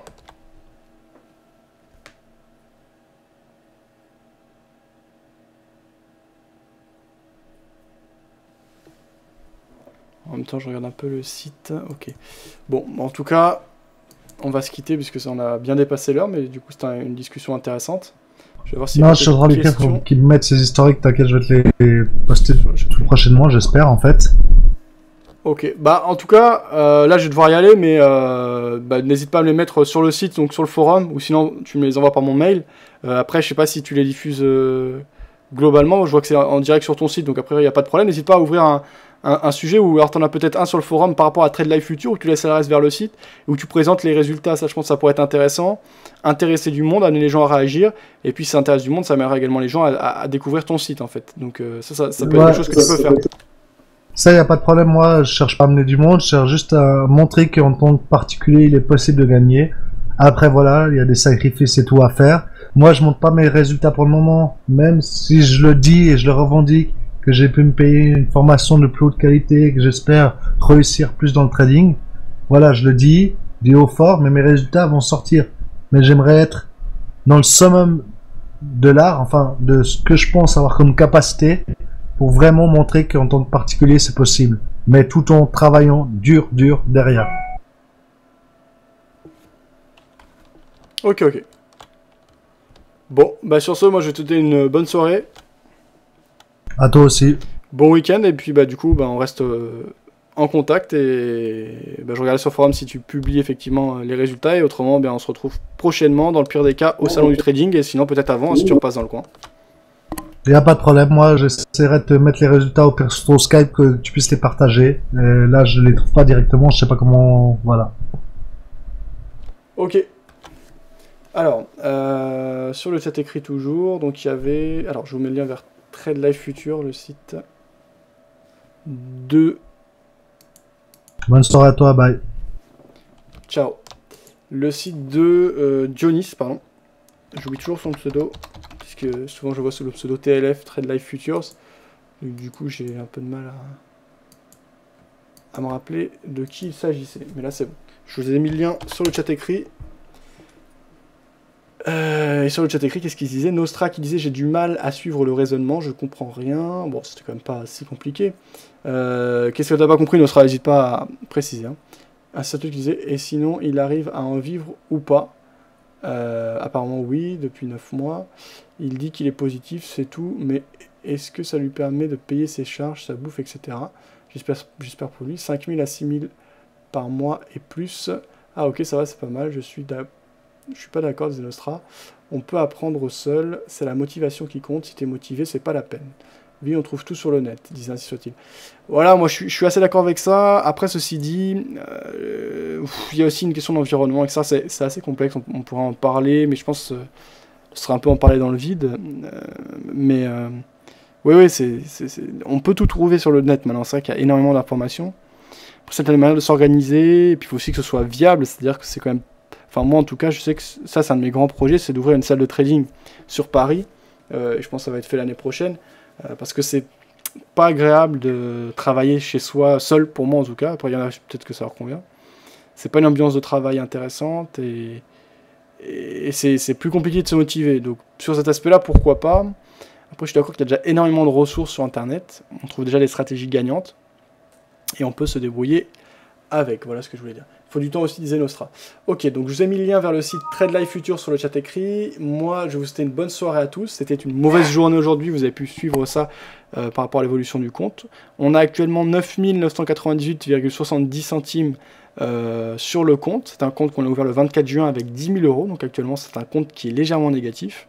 On va continuer à travailler sérieusement, comme on l'a fait depuis plusieurs mois. À partir de lundi, on ne se retrouve pas à 18 h, mais à 9 h du matin. Donc pour les sessions qui dureront de 9 h du matin jusqu'à 11 h 30, puis de 14 h à 17 h 30. On tradera ensemble tout au long de la journée, on aura beaucoup plus de temps pour approfondir les sujets, etc. Je vais vous publier, je ferai assez de bruit autour de ça, donc vous serez tenu informé, si vous êtes membre du site ou si vous venez régulièrement sur nos réseaux sociaux, etc. Le programme précis, la méthodologie, vous allez voir, ça va être assez intéressant, je pense que ça va intéresser beaucoup de monde. Je m'intéresserai principalement à l'euro-dollar, au CAC 40. On ira voir des avis de nombreuses personnes que je considère comme fiables. On essaiera d'être intelligent dans notre approche, de ne passer sur le réel que quand on a quelque chose à y faire. Le reste du temps, sur les inspirations, etc., plutôt rester en démo. Voilà, après, on va donc essayer de gérer un compte de manière transparente, un compte réel. Et on va essayer d'avancer comme ça. Voilà. Il faut bonne soirée. À lundi, je serai le premier comme d'hab, disait Nostra. Ok, bah tant mieux Nostra, ça fait plaisir de voir des gens motivés. Bonne soirée, bon week-end et à lundi. Attention ce week-end. Alors soit ce week-end, soit début de semaine prochaine, il y a une interview de qualité. C'est-à-dire quand je dis interview de qualité, c'est les interviews quand je me déplace et que je fais les interviews sur place, etc. qui va tomber. Il s'agira d'une interview sur la psychologie en matière de trading avec une spécialiste, puisque je suis allé interviewer à la Cité des Sciences et de l'Industrie, dans le cadre de l'exposition sur l'économie, Caroline Domanine, responsable du site psychotrade.fr. Eh bien, vous verrez, on parle de psychologie en matière de trading. Ce sera à découvrir soit ce week-end, soit la semaine prochaine. Tout est déjà monté, tout est déjà en ligne, mais j'attends les autorisations et validations à la fois du service presse de la Cité des Sciences et de Caroline Domanine pour publier cette vidéo. Ciao!